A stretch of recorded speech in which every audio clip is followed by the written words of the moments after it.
Hey guys, welcome back to my channel. So today I'm going to start with the physical pharmaceutics 2 4th semester question and answers as per RGUHS question bank. So today I'm going to start with the second unit. So in the previous videos I have completed the first unit for physical pharmaceutics. So today is the second unit, that is rheology, and in that the long essay, that is for 10 marks. I'll start from the first one, that is define and explain the non-Newtonian flow of liquid. So the answer is a non-Newtonian fluid is the fluid that does not follow the Newtonian's law of the viscosity, and that is the constant viscosity is independent of stress.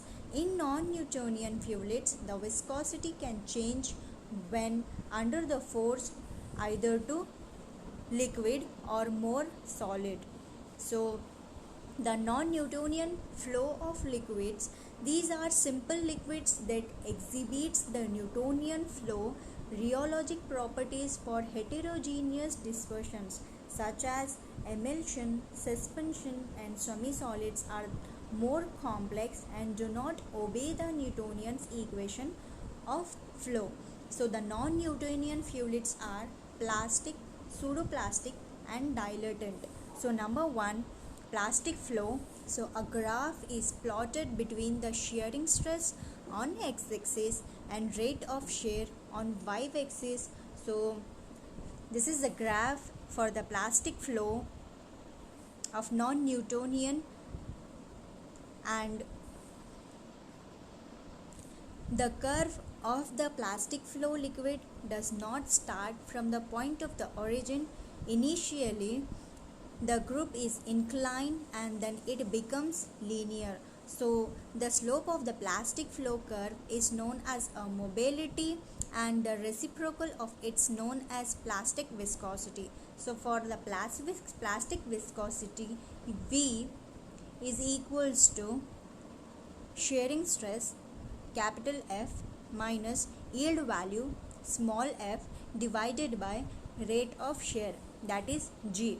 So the yield value is considered to be important property for the dispersion agents, that is for the concentration of the flocculated suspensions, and based on the yield value the plastic flow are classified into the solids and the liquid substances which exhibits the yield value are known as solids, whereas those that do not exhibit the yield value are known as liquids. And number 2, that is pseudoplastic flow.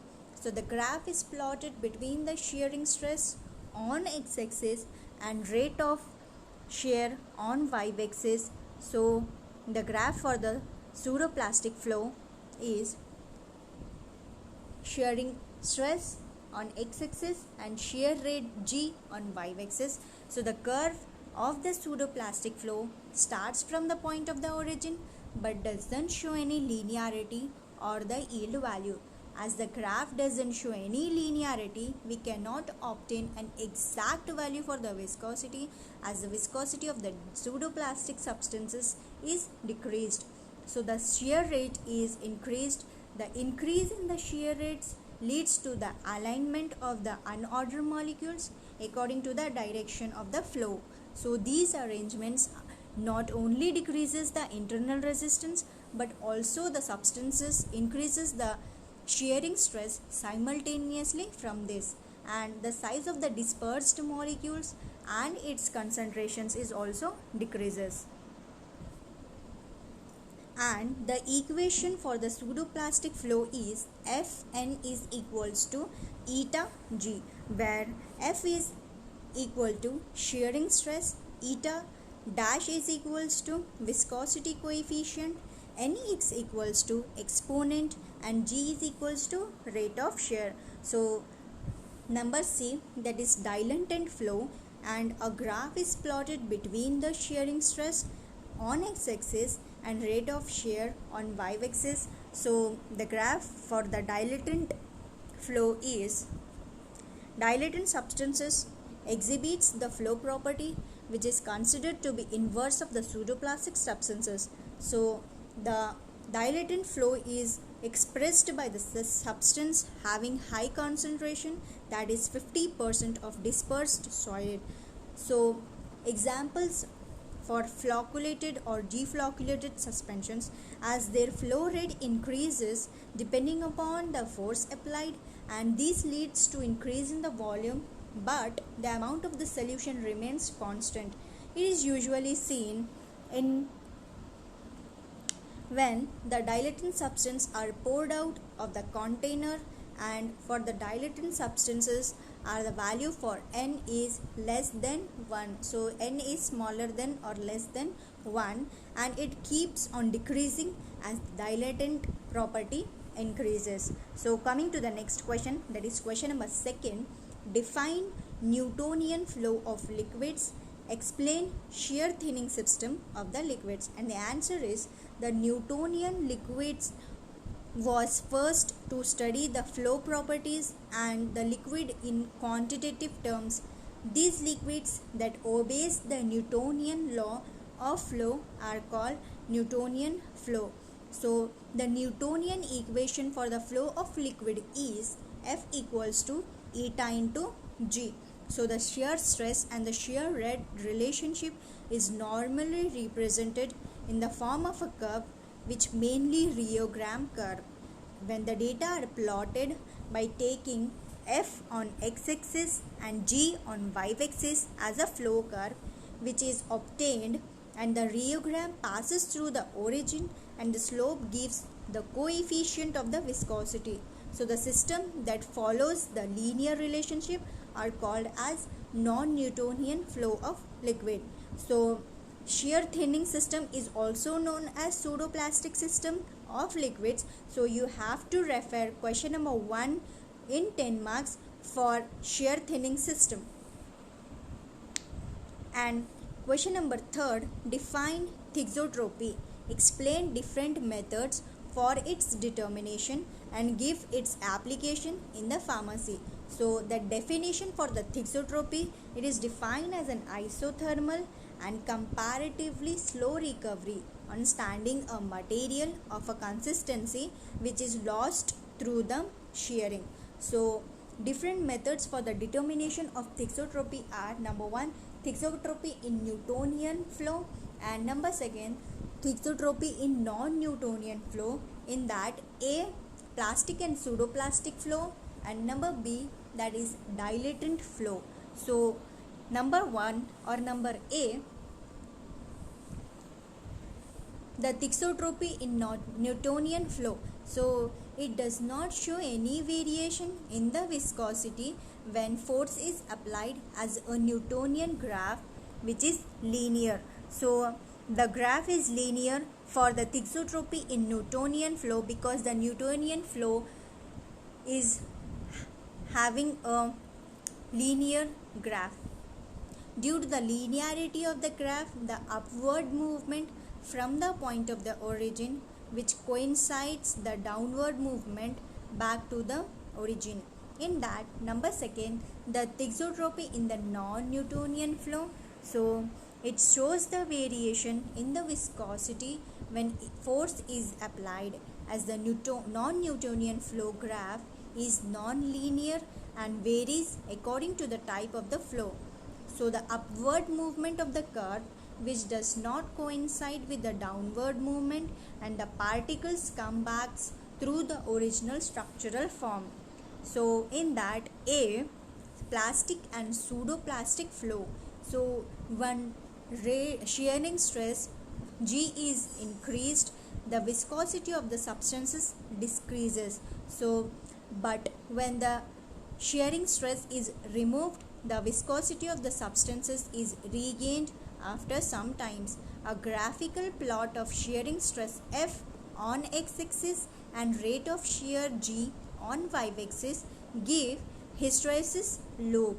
So the graph for the plastic flow and the pseudoplastic flow in the Thixotropy are left, right, shearing stress on x-axis and shear rate on y-axis for the plastic flow, and the pseudoplastic flow, left and right shearing stress were on x-axis and shear rate on y-axis. So in both the above graphs, that is plastic and pseudoplastic flow, increases the shear stress G, which forms an upward movement of the curve, which removal of shearing stress G steadily forms a downward movement for the curve. So the downward movement of the curve is one of the left side of the graph, which indicates that the removal of shearing stress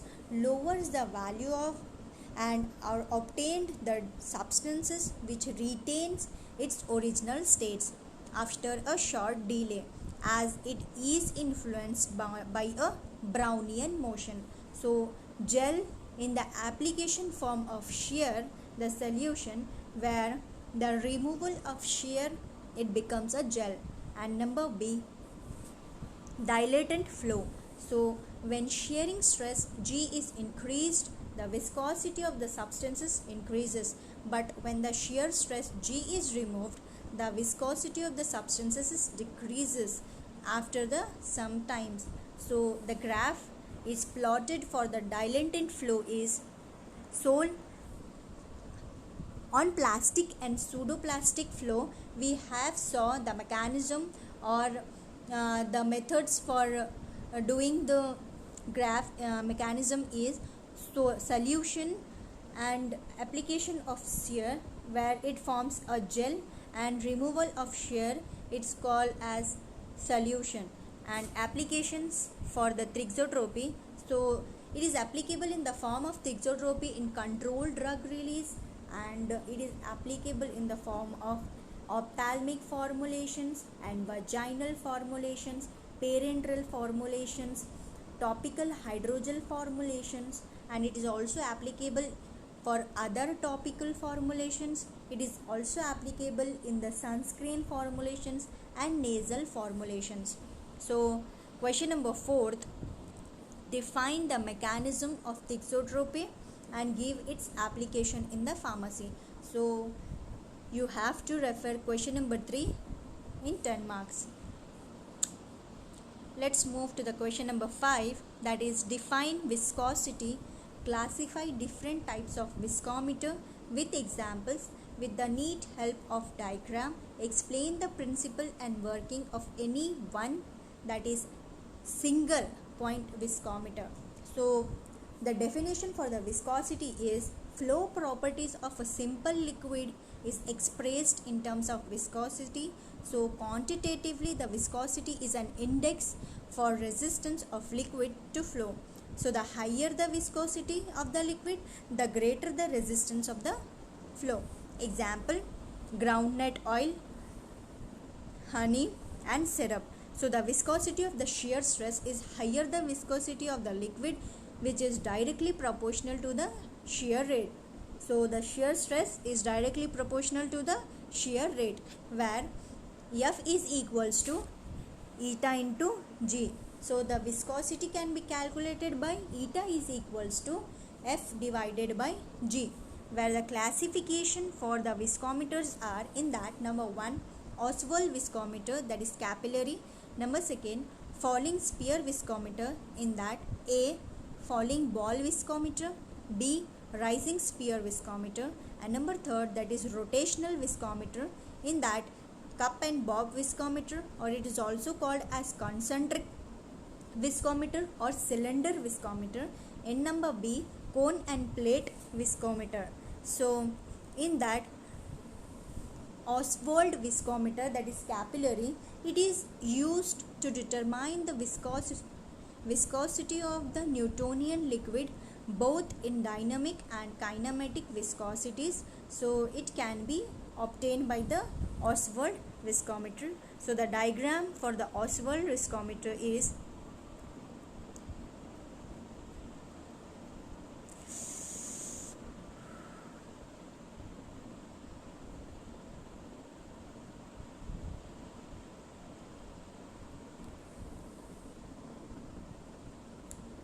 principle for Viscometer, Oswald Viscometer.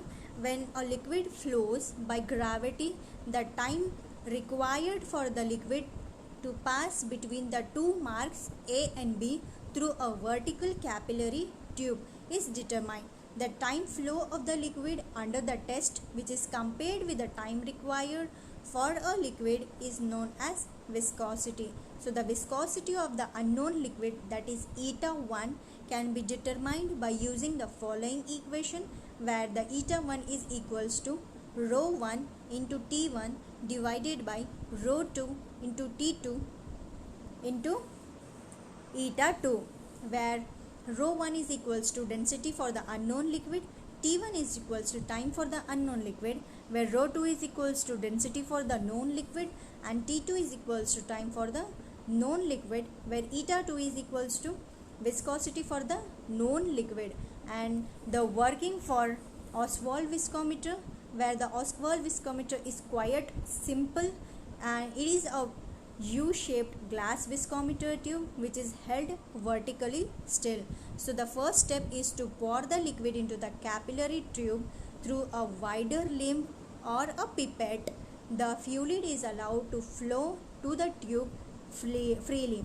So the liquid is poured into the tube till the bulb 1 gets properly filled with it. Once the bulb 1 gets filled with the liquid, it's sucked from the another end of the tube, where the liquid begins to travel from bulb 1 to bulb 2 through the U tube. Once the liquid manages to reach the bulb 2, it is made to flow freely inside the capillary tube and upper marking from A towards the lower marking B. So the time taken by the liquid to flow from the upper mark to the lower mark is noted with the help of a stopwatch.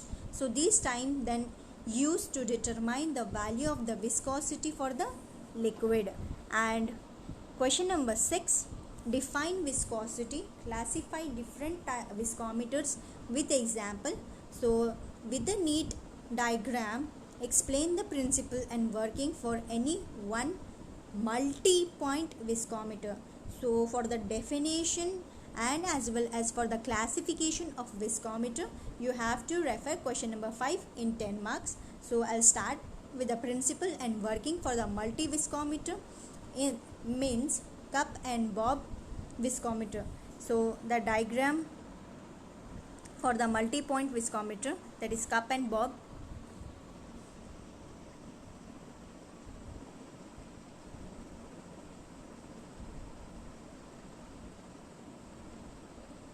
So the cup and bob is a rotational viscometer. This is a multi-point viscometer and belongs to the category of rotational viscometer. So the working principle for the cup and bob viscometer is, it can be explained with the help of a diagram.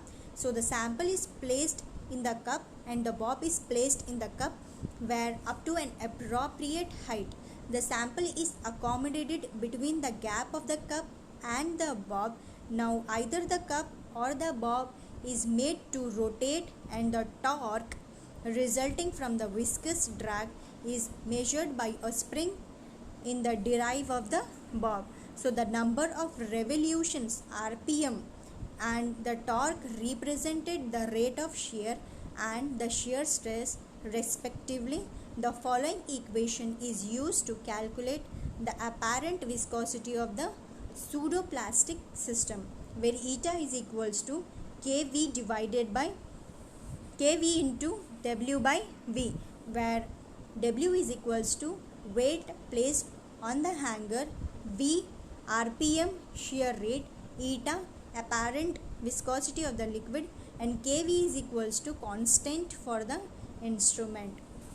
So question number 7, with the help of a neat diagram, explain the working principle of cup and bob and cone and plate viscometer with its advantages and disadvantages. For cup and bob viscometer, you have to refer question number 6 in the 10 marks. So I'll start with the principle and working of cone and plate viscometers with its advantages and disadvantages. So the cone and plate viscometer diagram.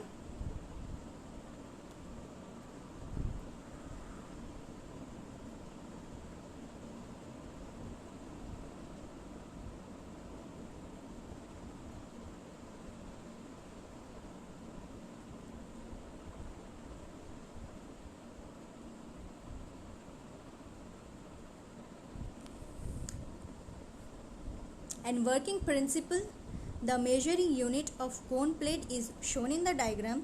The sample is placed at the center of the plate, which is then raised into the position under the cone as shown in the figure.